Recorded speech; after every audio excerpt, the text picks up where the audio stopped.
こんにちは。今回は 3D プリンターのトラブルシューティングです。ターゲットはエンダー 3V2 です。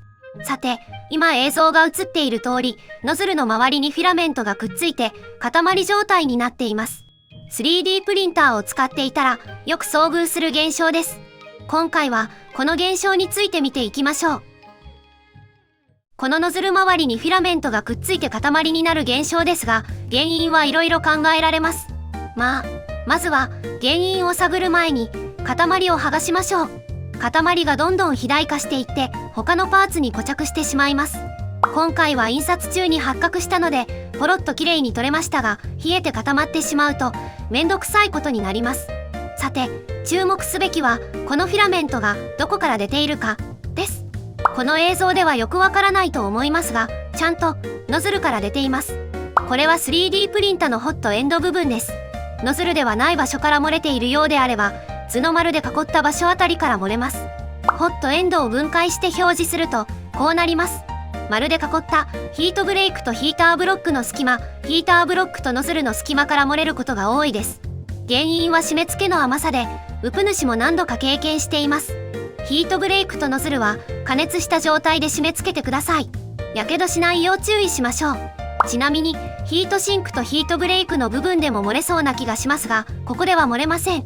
ポイントは継ぎ手からヒートブレイクの中に差し込んでいる PTFE チューブです。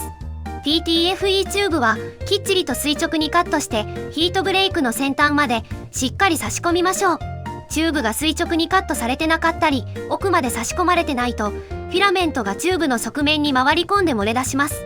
このチューブはヒートシンク側へ熱を伝えない役割と、ヒートブレイクとノズルの間の漏れ防止に役立っています。ノズル以外の場所から漏れる場合、おそらくこの PTFE チューブのトラブルが一番の発生原因だと思います。ちなみにチューブを垂直にカットするのにこんな専用カッターが存在します。綺麗にカットできますので、アリエクとかで検索してみてください。さて、今回は特にフィラメントが変なところから漏れてないことを確認しているので、ちゃんとノズルから出ています。では、なぜこのような塊ができたのでしょうか？理由は簡単で、ベッドとの密着が悪かったからです。なぜベッドとの密着が悪かったと即断できるかというと、この映像を見返してみてください。フィラメントが全くベッドにくっつこうとしてませんよね。ベッドの上を滑っているように見えます。では、ベッドとの密着対策について、ウプ主的対策を解説してみます。さて、まずは密着対策以前の問題を確認してください。基本的な事前確認項目は4つです。1、ノズル位置がベッドから離れすぎ。2、ベッド表面が汚れている。3、ベッド温度が低すぎる。4、冷却ファンが強すぎる。いずれも基本中の基本です。項目3と4は季節や環境で変わりますので、印刷前に調整しましょう。本番前のテスト印刷で確認するのが良いです。項目1はベッド温度で若干変わります。ベッドを加熱した状態で調整しましょう。ノズル位置はセオリー通りベッドから紙1枚分の高さで調整しましょう。オートベッドレベリングセンサーを使っている場合は実際に印刷して確認するのが手っ取り早いかもしれないですね。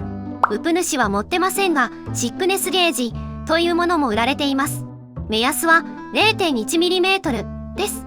ノズル径が 0.4mm の場合、スライサーソフト上の初期レイヤー高さは基本 0.2mm で設定されます。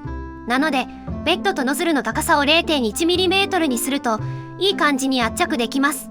あくまで参考値という認識でお願いします。さて、これらの基本を押さえた上で、フィラメント密着対策を行います。知ってる人は知ってるアイテム、ケープです。女性用の髪の毛整えるやつですね。ガラスベッドならノリの方が密着力が強いかもしれません。ただし PEI ベッドでノリを使うと凹凸によるアンカー効果を失う場合があります。ケープは軽くベッドに吹き付けるだけで OK です。ただし他の部品にかからないように注意してください。特に CR タッチとかです。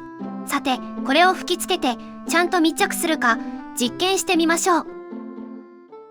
とりあえずいい感じに造形されてますね。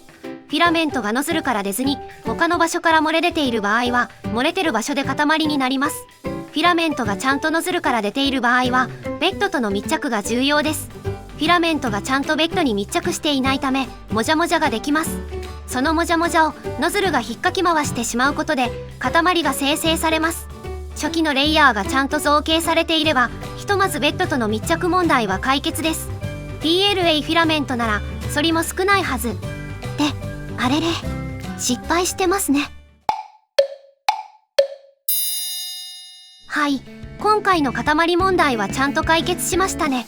とりあえずこのもじゃもじゃはさておいて、フィラメントの塊ができる問題は解決しました。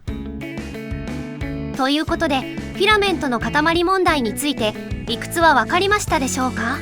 理屈が分かれば今回の目的は達成です。新たなる問題が発生しましたが、また今度。